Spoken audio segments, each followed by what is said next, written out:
Hello, good morning seven standard के बच्चों, कैसे हो बेटा।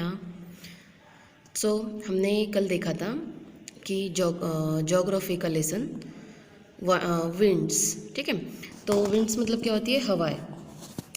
तो हमने क्या क्या देखा कल कि जो चीज़ जैसे पेपर रोल पे हम जितना दबाव डालेंगे उतना वो पीछे पीछे जाएगा, ठीक है। जैसे हमने ट्राई भी किया था कल, मैंने आपको बताया था गर्ल्स एंड बॉयज़ के बारे में। वैसे आपने आई होप सो आपने घर पे भी एग्जाम्पल के लिए ट्राई किया होगा। आज हम बढ़ते हैं बेटा आगे पोर्शन की ओर। कल हमारा यहाँ तक हो गया था the extent of difference of the air of pressure effect, मतलब कितना एयर पे प्रेशर होता है, कितने दबाव के कारण वो हवा के दबाव में अंतर सीमा के वेग के कारण प्रभावित करती है। और हवाएं कम वेग के साथ उड़ती है यदि दबाव का अवसर, मतलब दबाव के ऊपर एक्चुअली हवा डिपेंड होती है कि कितना प्रेशर होगा, उसके ऊपर वो हवा डिपेंड होती है। Okay, so let's start of the today lesson. Today part of 3 होगा ये आपका विंड्स का। When we consider the earth as a whole, we find the direction of the winds influenced by the rotate of the earth। मतलब यहाँ पे कहा गया है जब हम पृथ्वी को संपूर्ण मानते हैं तो हम हवाओं की दिशा को पृथ्वी के घूर्णन से प्रभावित कर जाते हैं।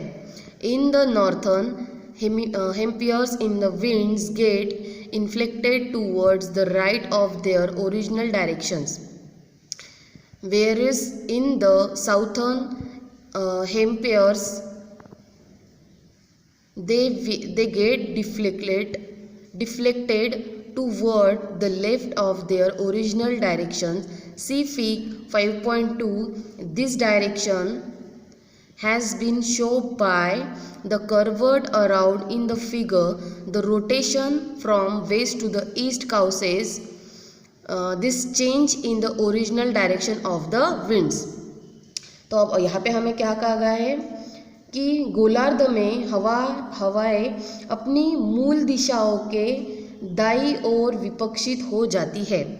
मतलब जैसे हवाएं अपने दाईं दिशा की ओर मुड़ती है, वैसे ही वो क्या करती है, इन्फ्लुएंस करती है, वो वहाँ से टर्न हो जाती है और विपक्षित हो जाती है। मतलब वहाँ से वो क्या हो जाती है, उसके विरुद्ध हो जाती है। विपक्षित मतलब क्रॉस हो जाती है।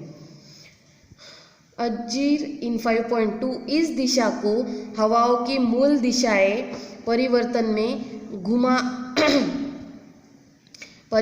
में घुमावदार तीरों द्वारा दिखाया गया है। जैसे देखो यहाँ पे दिखाया गया है, राइट। तो ऐसे इस प्रकार की दिशाएं होती है, western line, eastern line, right, polar winds. ये जो है ये क्या है, ये वैसी हवाओं की मूलाधार दिशाएं हैं जो परिवर्तन करती है कि उत्तरी दिशाओं में गोलार्ध में हवाएं अपने मूल दिशा के दाईं ओर, मतलब जो दिशा से वो मुड़ती है उसकी दाईं ओर वो पलट जाती है।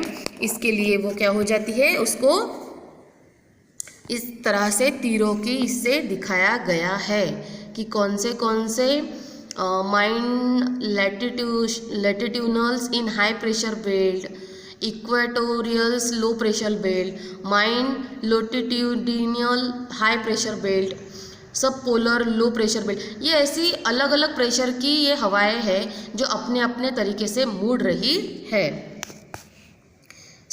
हम स्टार्ट कर रहे हैं नेक्स्ट पार्ट इसका। Planetary winds the pressure belt as the earth. Okay, wind are now by the direction from which they blow. From example, western line are winds that blow from the west, the direction of blowing, the duration, the regional covered and the condition of the air determine the following winds types। तो अब यहाँ पे हमें क्या कहा गया है कि हवाओं को उस दिशा से जाना जाता है जिससे वे उड़ते हैं या उड़ाते हैं। मतलब हवा को उसी दिशा से जाना जाता है जिससे वो उस दिशा में उड़ाती है। उदाहरण के लिए वेस्टर्नली हवाएं हैं जो पश्चिम से बहती है और उड़ान की दिशाएं क्षेत्र को कवर करने की अवधि और हवा की स्थिति निम्नलिखित, मतलब जो दिशाएं जो प्रिपेयरिंग करती है, जो वो उसको डिपेंड करती है कि वो कौन से दिशा में कब मुड़ेंगी। जैसे यहाँ पे हमें दिया है पश्चिम से बहती है, कौन सी, वेस्टर्नली हवाएं, कौन सी, वेस्टर्न लाइन हवाएं कौन सी दिशा से मुड़ती है, पश्चिम दिशा से उड़ती है। और उड़ान की दिशाएं क्षेत्र को कवर करने के लिए उसकी अवधि और हवा की स्थिति को महसूस करते हैं। इसके आगे क्या दिखा गया है हमें, निम्नलिखित हवाओं के प्रकार को निर्धारित करती है। अब ये जो है प्लैनेटरी वाइंड्स, ये जो है ये क्या है, ये प्रकार है। अब ये कौन सा प्रकार है, ये ग्रहों की हवाएं का प्रकार है, राइट। तो इसलिए हम कल से इसके एक एक प्रकार देखेंगे। जैसे प्लैनेटरी वाइंड्स है, उसके बाद में यहाँ पे है एक लोकल वाइंड्स है।